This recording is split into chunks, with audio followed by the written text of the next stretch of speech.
کسان بھائیوں، جب ہم گندم ہارویسٹ کر لیتے ہیں تو عام طور پہ ہم دیکھتے ہیں کہ پیداوار میں خاصے دانے کمزور لاغر ہیں، پچکے ہوئے، باریک، یا ایسے جیسے کسی پرندے چڑیا وغیرہ کی زبان ہوتی ہے۔ تو اس طرح کی صورتحال نہ ہو، ہمیں کیا کرنا چاہیے؟ دیکھیں، اس کے لیے پہلے کچھ احتیاطیں ہوتی ہیں۔ اول تو ہمیں ایسی ورائٹیز کا انتخاب کرنا چاہیے جو زیادہ گرمی برداشت کرنے کی قوت رکھتی ہوں۔ دوسری چیز یہ ہے، آخری پانی کی مینجمنٹ بڑے بہترین طریقے سے کریں۔ آپ کو یہ بات سمجھنی چاہیے، اگر خشک زمین میں پانی لگائیں تو زمین ایک دفعہ ریزہ ریزہ ہوتی ہے، اور جب زمین ریزہ ریزہ ہو جاتی ہے، اب چونکہ پودے کے اوپر سٹے کا وزن بھی ہوتا ہے تو ہوا چلے بغیر پودے گر جاتے ہیں، جڑیں اکھڑ جاتی ہیں اور خوراک کی ترسیل ڈسکنیکٹ ہو جاتی ہے۔ جبکہ اوپر دودھیا سٹیج چل رہی ہوتی ہے، سٹے کے درمیان میں دانے باندھ چکے ہوتے ہیں، اوپر اور نیچے باندھ رہے ہوتے ہیں، لہٰذا نیچے سے خوراک ڈسکنیکٹ ہونے کی وجہ سے سٹے میں اوپر اور نیچے کے دانے متاثر ہو جاتے ہیں، وہ کمزور رہ جاتے ہیں۔ تو پانی جب لگائیں، آپ وتر کی حالت میں لگائیں۔ آپ کو پتہ ہونا چاہیے کہ وتر یا گیلی زمین میں پانی لگانے سے زمین ریزہ ریزہ نہیں ہوتی، اس کی پکڑ ہوتی ہے، تو ہماری گندم گرنے سے محفوظ رہ جاتی ہے۔ ایک بڑا ریزن یہ بھی ہے کہ فلیگ لیف دودھیا سٹیج پہ دانے کے لیے غذائی ضرورت کو پورا نہیں کر رہا ہوتا، اور اس کی کئی ایک وجوہات ہو سکتی ہیں۔ نمبر ایک، خاص طور پہ ریت والی زمینوں میں یا میرا زمینوں میں ہم شروع میں خوراکوں کو فوکس کرتے ہیں، آخر میں نہیں۔ ہمیں آخر میں بھی خوراکیں ڈالنی چاہیے تاکہ سٹے کی غذائی ضرورت پوری ہو۔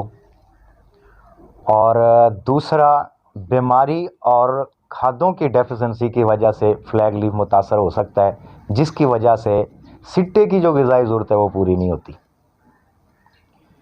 تو اس کے علاوہ پوٹاش اور بوران کا سپرے کرنا چاہیے تاکہ خوراک کو ٹرانسفر کرنے میں آسانیاں ہوں اور زیادہ سے زیادہ خوراک ہمارے دانوں تک پہنچے اور وہ کمزور نہ رہیں۔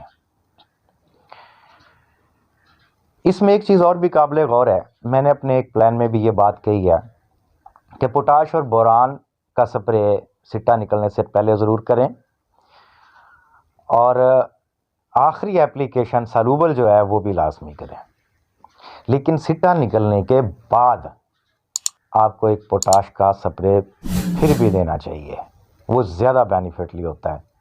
اس کی وجہ یہ ہوتی ہے کہ جب سٹا نکل جاتا ہے اور گندم پکنے کی طرف چل رہی ہوتی ہے، یاد رکھیں پودا اپنی قدرتی موت کی طرف بڑھ رہا ہوتا ہے، اور جب پودا قدرتی موت کی طرف بڑھ رہا ہوتا ہے تو زمین سے خوراک کی ترسیل سب کچھ بہتر ہونے کے باوجود بھی کم ہو رہی ہوتی ہے۔ اس کی وجہ یا اس کا پروف یہ ہے کہ ہمارے گندم کے نچلے والے پتے پہلے خراب ہوتے ہیں، پہلے پیلے ہو جاتے ہیں، پھر اس کے اوپر کے، پھر اس کے اوپر کے، چونکہ زمین محدود پیمانے پر خوراک دے رہی ہے ہمارے پودے کو، جبکہ اوپر سٹے کا عمل چل رہا ہے، وہاں پہ زیادہ کی ضرورت ہوتی ہے، تو نیچے والے پتے اپنے اندر ایکسٹرا خوراک جو سٹوریج ہوتی ہے اسے بھی ساتھ میں دے رہے ہوتے ہیں اور خود مر رہے ہوتے ہیں۔ جب وہ مر جاتا ہے تو پھر دوسرے پتے کے ساتھ یہ کام ہو رہا ہوتا ہے، وہ بھی جب مر جاتا ہے تو تیسرے کے ساتھ یہ کام ہو رہا ہوتا ہے، آخر میں فلیگ لیف بچتا ہے۔ اور فلیگ لیف کے اوپر بڑا دار و مدار ہوتا ہے کیونکہ وہ بڑی اہم سٹیج ہوتی ہے، دانہ بھرائی لے رہا ہوتا ہے، تو وہاں پہ اگر فلیگ لیف متاثر ہوتا ہے تو کافی کام خراب ہو جاتا ہے۔ اس لیے فلیگ لیف کو بھی ایسے خوراکیں دیں جو اسے ہرا رکھے۔ آپ کو پتہ ہے ہم نے اپنی آخری اپلیکیشن میں مائکرو انگریڈینٹس کو فوکس کیا ہے، وہ اسی لیے کیا ہے تاکہ اگر 15 دن فلیگ لیف ہرا رہتا ہے تو اسے 22 دن ہرا رہنا چاہیے، 25 دن ہرا رہنا چاہیے۔ سٹا نکلنے کے بعد کافی مسئلے مسائل آتے ہیں خوراک کی ترسیل میں، اس لیے ایک پوٹاش کا سپرے لازمی دینا چاہیے۔ میں اچھی طرح سے ایکسپلین کر سکا ہوں کہ نہیں، آپ لوگوں کو سمجھانے کی کوشش تو بہت اچھی کرتا ہوں، مجھے امید ہے کہ آپ سمجھ ہی گئے ہوں گے. آج کی ویڈیو میں اتنا